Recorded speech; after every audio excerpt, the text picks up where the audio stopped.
Okay, so in healthcare, AI is both very transformative, underutilized, and really interesting from a marketing perspective. So essentially, in the healthcare space, you are either selling to a very small group of very, very large companies, and all of those companies have decision makers that are technical and regulatory, that are sort of the champions that are dealing with the problem in the front line, your doctors, your nurses, or that are the money people.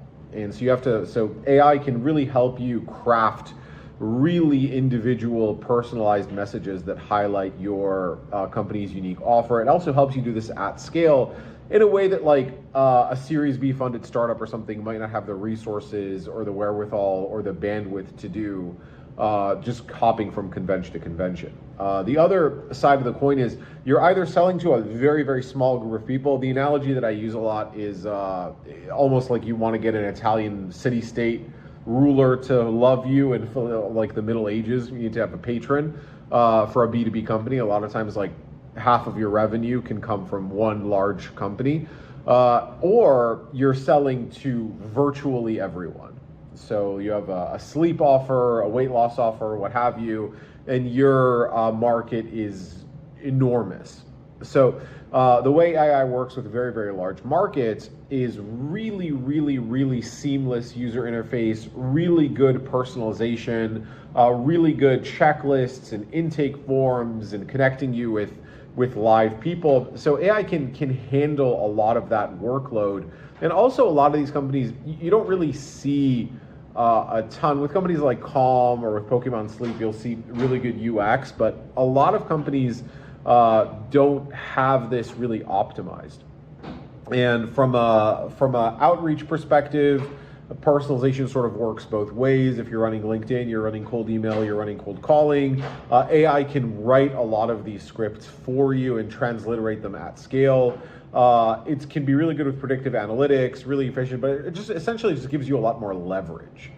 And the counter argument when you're selling these kinds of systems, a lot of times, like let's say you have a revolutionary cancer screening, one of our clients has a revolutionary cancer screening technology, and obviously if you work in radiology, you don't want to see a bunch of guys lose their jobs. So when you're doing your messaging, you have to account for the human element, for the job replacement element, for complexity, for data privacy, for ethical concerns. So all of these messages, what we found works well in the messaging is just to be very transparent about what your product does and let the companies make their own decisions. Not every AI product is designed to get a bunch of people laid off. I know with healthcare it's a big concern because it's a very labor dependent industry, and there also are pressures, like we have about 100,000 less doctors and nurses than we think we're going to need in the future. So there are valid concerns for this, but it's as long as you account for it in your messaging and you're transparent about what your offer does, eventually the market and the companies that you want to work with are going to see the light. So there's a ton of potential here with outreach, and especially with websites, to hyper personalize messages for clients, and it's really underutilized.